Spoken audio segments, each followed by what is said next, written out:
Kymenlaakso on muutakin kuin metsää, jokea, betonia ja merenrantaviivaa. Se on koti. Se on työpaikka. Se on asenne. Meillä ei ole suuria kaupunkeja tai tunnettuutta maailmalla.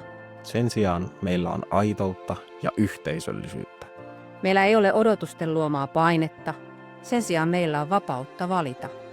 Meillä ei ole tarvetta olla joku. Sen sijaan meillä voi olla minä. Me olemme tulleet tänne syntymän Tai matkan kautta.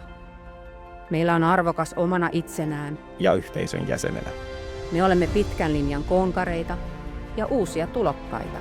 Meillä on luonnollista tilaa elää elämää ja työelämää. Ilman tarvetta esittää yhtikäs mitään. Meillä voi kasvaa ammatillisesti Ja luoda omaa urapolkuaan, millaiseksi se muodostuukaan. Me teemme yhdessä Kymenlaakson.